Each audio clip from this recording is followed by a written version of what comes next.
Hi guys, hope everyone's well and welcome back to the Improvement Podcast. So in episode 188 is going to be a listener Q&A where I'm going to go through questions that you guys have submitted. So if you're one of the individuals who have asked a question, thank you so much for doing so.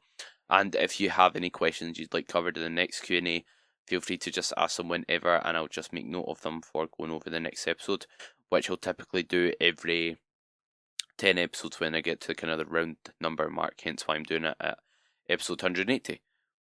So the first question someone's asked is, will running a 5k on rest days limit my progress? And for a bit of background, this individual is in a dieting phase trying to lose weight. So most likely doing cardio for maybe their health benefits and also to put them in a calorie deficit. In other words, put them in a position where they're going to be losing body fat through burning more calories than they're currently consuming. So if a 5k will kind of limit your progress, one, depends how many rest days you have, I guess. Two, it depends on if you're accustomed to it and what your other activity looks like. Like if someone's currently doing 20,000 steps and then a 5k on top of that, that's a bit different than if someone's totally sedentary, low stress, recovering well, and they do a 5k as well. Also, can depend how lean you are, but for the most part, you should be okay. Unless, well, yeah, you should be fine. I don't think there's a problem with it. Do I think it's an optimal way to get cardio in? Definitely not. The reason being is when it comes to running, it's got impact on our joints every time we kind of hit the ground. Also, what it's got is eccentric loading. So eccentric loading is basically when we think of like a lowering phase during a squat, during a leg press, during a bench press, during like a lat pull down when we let the bar go up. That's the eccentric portion of a lift, and the eccentric portion of the lift often comes with a bit more muscle damage. Muscle damage is something that will impede your ability to recover, and as a result, impede your ability to therefore perform. So the concentric, or the way up, so the way up when you're doing a squat, the way up when you're doing a leg press, or pressing the barbell up, or pulling the bar down when you're doing a lat pull down, that's the concentric portion, and that usually doesn't come with as much muscle damage or muscle disruption, you could look at it as, which means it will be less invasive on your recovery. So in that sense, what you could consider is instead of doing something like the treadmill, you can instead do your cardio on something like a cross trainer or a recumbent bike or an upright bike where you've not got any eccentric loading present, and it's not going to have as much of a negative impact on your ability to recover for your sessions, so you're fresher for them. And also, again, because it's not got any impact, it's going to have less stress on your joints, which could help stay or keep you injury free over the long term. So that would be my preferred form of cardio. And yeah, like I said, it can depend on other factors like how lean you are, what how far into the diet you've been, what your steps look like the rest of the day. But for the most part, you'll be fine. You're not going to lose your leg muscle. But what I'd do is I'd make sure I'd just consider like when your leg training is. If your leg training's a day after a rest day, might not be a good idea either. You might want to place it as far away from the training window as you can in that sense. The next question someone's asked is, when am I next competing? So I am recording this on April 2025. I last competed and stepped off stage around about October, I think it was 2024. I'm horrible with dates. And I'm next looking to compete 2028. So quite a lot of people have asked me that, and then I tell them 2028, and then they look at me shocked, like I've got, I don't know, I've got three eyes or whatever, just because it's such like a long duration. But what you've got to remember is when you compete naturally, a few things take place. One, if you give yourself appropriate amount of time, and what in my opinion is give yourself enough time, and the most efficient way to kind of do a contest prep is doing it for quite a long duration. The more time you give yourself, the slower rate of loss you can have, which means the more likely you are to retain the tissue that you've built and retain the performance, which will ultimately impact how much tissue you retain. So if you give yourself enough time, that gives you quite a long duration spent in the deficit.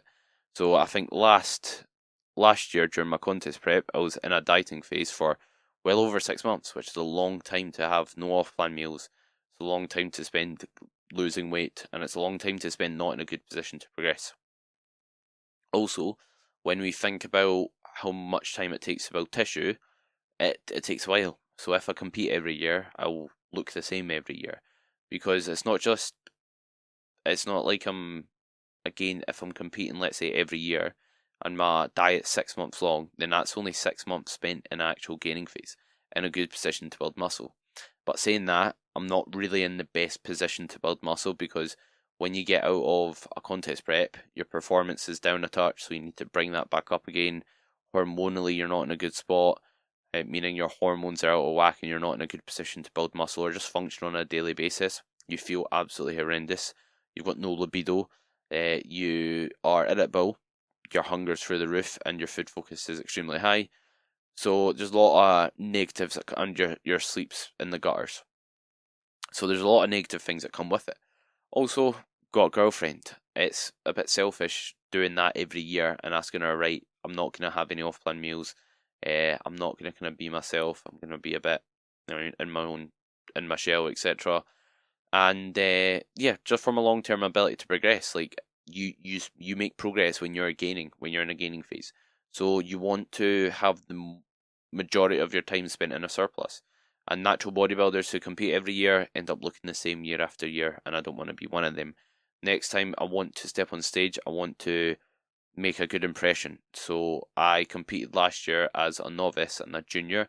Next time I compete, I'm going to be competing in men's open, which is like a big jump. There's a lot of great athletes who compete in men's open.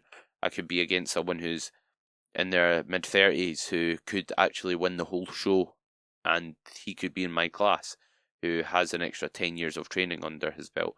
So I don't want to compete next year after winning the World Finals and winning the Scottish and becoming second in two other federations in Britain in basically national competitions, to then not placing. I don't want to kind of make that downgrade, if that makes sense. I want to make a good strong start in men's open, so I'm willing to take the necessary time off to improve. And to be fair, I'm already kind of missing it. Like when I see people start prep, I'm kind of like, oh, I've got the itch for it a bit in a sense, but at the same time I don't. In a same sense, I couldn't think of anything worse. But I love the process. I don't need to compete to love the process. I'll just love the process of getting better, and that includes being in a gaining phase. That's when you make the progress. So I've got no problems at all committing to that long term gaining. And to be fair, like I don't really care about looking good for the most part. Like just like the process. I like the process of the self improvement.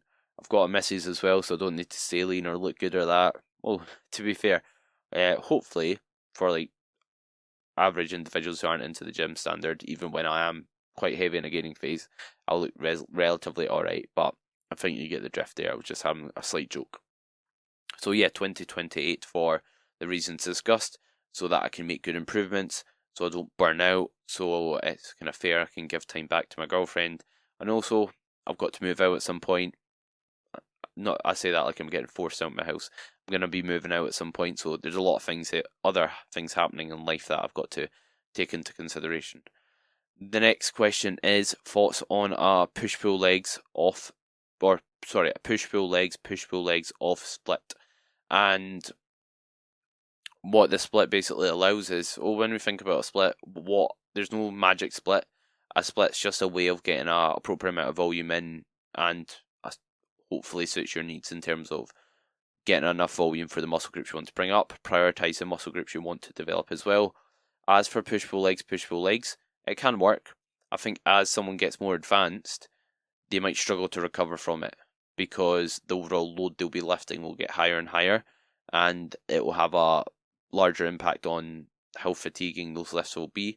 So for people who get quite advanced, they might find they struggle to recover from it from like a central nervous system fatigue point of view. In other words, they'll just be battered from session to session and struggle to progress their lifts over time as a result of that. So that's a potential downside of that split. And what you could consider doing instead, a good way to work around, could be like a push-pull legs rest upper lower split, if you want to have that split in like a 7-day rotation, drop it down to 5 days a week. What you can also consider as well is, if you want to run that 6-day a week split, you can, but you might just want to be a bit more mindful that you don't do too much work session to session, so you're fresh in time for the next session. You also want to be mindful of making sure that you give yourself appropriate exercise selection. So if you're doing like push pull legs, you probably don't want to, for pull, probably don't want to do like a deadlift, a rack pull, a bent over row, and then like tons of heavy movements, and then go into legs and do another sort of deadlift, a squat, then a leg press, then another squat, and then a dumbbell walking lunge, because you'll just be absolutely battered. So if you've got more demanding sessions or a more demanding split, you want to be careful about your exercise selection so you can pick ones that you can recover from throughout the week as a whole. And if the next question is, that's kind of all I want to kind of cover there. I think I kind of covered that. So basically, if you can run it, you feel fine, your sessions progress, you're fine. The best way to know if something works is, instead of, not that you're wrong for asking the question. There's nothing wrong with that at all, of course. But the best way to know, instead of needing to ask someone, will this work? Does this work? Try it. Try it. Do you progress session to session? If you're not getting tangible progression session to session, you most likely aren't progressing. If your lifts are going up session to session, you most likely are progressing. Next question is, if a movement like dumbbell press has stalled while dieting, is it worth swapping out? So, as a whole, when you're dieting, I wouldn't make a lot of adjustments to your exercise selection, because most of the time an exercise is probably not progressing, not because you are dieting, not because the exercise is stale or plateaued. It's probably just because you're in a deficit, you're in a dieting phase. And if you decide to swap all your movements out when you're in a dieting phase because they're not progressing, then the other ones that you do add in will just progress, not from building muscle or necessarily getting stronger, but just neurological adaptations. In other words, getting used to the movement patterns. Because regardless if you're dieting down, if you add any new movement, you'll probably progress it initially okay at first, just because it's new. So I personally wouldn't change a lot while dieting, because when you do swap to a new movement as well, your ability to get a lot of output from that, or in other words, stimulus from it, is low, because you've not got that skill acquisition of doing and practicing that movement for a good duration of time. So in that case, I'd look to keep movements the same. However, this individual has asked specifically if they're running a dumbbell press and it's stalled. A dumbbell press and some pressing movements are the one of the caveats to it. And the reason being is dumbbell presses are quite an unstable movement, and generally when you're dieting, for myself and most individuals, you'll find your pressing is what goes. Meaning your ability to hold on to your leg work, your pulling movements is usually quite high. It's usually the pressing lifts that tend to suffer and tend to drop a bit in terms of performance.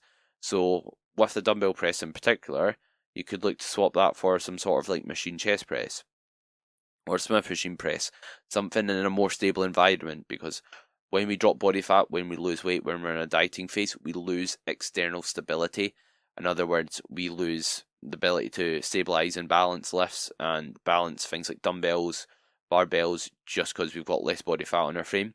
And the more stability we have, the more force we can produce. In other words, the more we can lift, which is why you tend to drop performance when you're in a dieting phase, because obviously you've got less energy coming in. In other words, you've got less carbohydrates available, which will have a negative impact on your ability to perform.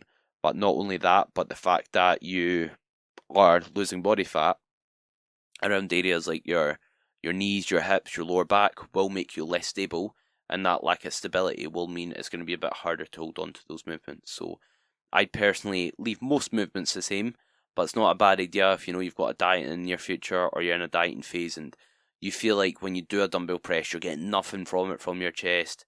It just feels a bit iffy and a bit like all over the shop in terms of stabilizing the lift. It's not a bad idea to then swap it out for another movement in that reason. And the reason why you might want to do that before a dieting phase is just so you've got time to get used to it, actually work your numbers up and be skilled at that movement and be accustomed to it beforehand, so you can get a lot of stimulus to retain tissue as you're dieting down. And the next question, someone's asked, why do I use fat grips on the chest press? So fat grips are basically the like blue. Oh, you just won't know the color of them if you've not, or you won't know what I'm on about in terms of the color if you've not seen it on my Instagram. But basically, they're like fat handles you can pop on certain machines and implements. Like you could pop them on a barbell to basically make the diameter of the barbell thicker, or you could put it on the machine to make the diameter of a handle thicker. And these are things I use on the chest press and the dip that I've started implementing recently. The reason why I use them is for a few purposes. I did see my coach use them and I kind of got the idea from him. So the chest press I use, the handle's quite thin, and just having a bit more of a thicker handle to press from feels a bit more comfortable. And also, because the fat grips make the handle thicker, it actually makes the distance between the machine bottoming out and my hand position a bit larger. What I mean by that is it basically allows me to get a better stretch before the machine bottoms out, yielding a better range of motion for my chest, my front delts, and also my triceps, leading to potentially a better stimulus. And as well as that, it is a bit more comfortable, and it allows me to take a bit of a narrower grip on the handle, because the machines that I use, or the chest press in particular that I use, the handles are quite wide, so having that slightly narrower handle feels a bit more favourable just from comfort and from having a good arm path. So that's why I use the fat grips on the chest press. Obviously, it's splitting hairs, getting that extra bit of range of motion. However, if I'm doing it, might as well get the most out of the exercise. That's how I kind of look at it. People will be like, oh, why optimize it, or why do this, why do that? But it takes 2 seconds. There's no harm in doing so, so I kind of might as well get that extra wee bang for my buck with a certain movement. And last question I'm going to answer today is, how do you know if you're doing too much in the gym? So the best metric to go by if you're doing too little work or too much work is going to be your lifts. If you are progressing your lifts, they're going up in terms of your strength, so you're getting more reps, you're getting more weight while keeping your form the same, then that's a foolproof way to know that you're building muscle and you're making good progress. Whereas if your lifts aren't going up and your sleep's nailed, your nutrition's nailed, you're eating around your session, your hydration's in a good spot, basically you're controlling your variables and it's not down to anything else, and your lifts still aren't going up, then you're probably doing too much or too little. You'll probably know which one of them you're doing. Like if you're doing 2 sets for legs, probably not going to be you're doing too much. If you're doing 20 sets for legs, you're probably doing too much. So you basically want to give yourself enough time to recover and be fresh before the next session in order to progress, so that you can string together productive weeks, months of gaining and building muscle. So yeah, the best metric's going to be your logbook, what's happening in terms of your performance. But be mindful, if you're in a dieting phase, it just might not be feasible for you to progress certain movements at the later stages of it, but for the most part, throughout the start of a dieting phase, the middle of it, you should be able to progress pretty well. But that's something to consider. And also something to consider is like exercise selection. So you might just be doing movements that are quite fatiguing, so you're carrying quite a lot of central nervous system fatigue session to session. This will probably apply for folk who are more advanced and they lift a lot of load and a lot of movements. That's something more for them to consider. Whereas like a muscular fatigue point of view, that's more if, let's say, you're carrying soreness or fatigue in your actual muscle groups and not from a central nervous system point of view. So yeah, your logbook will tell you. And if you are doing too much, just taper the amount of work down, until you feel like you're not sore and you're getting progression session to session. Or if you're doing too little, you'll know because you're not giving yourself enough stimulus, enough productive work to see neurological adaptations and strength improvements for the next session. So thank you very much for everyone watching or listening. Hope you found it valuable. If you've got any questions for the next episode, let me know and I'll happily answer them and put them in my list of kind of questions to answer. And as well as that, if you did enjoy the episode, any support's massively appreciated. That could be liking, subscribing, leaving a comment, or simply sharing it on your Instagram story and giving me a tag. So any support's massively appreciated, and hope everyone has a great rest of their day.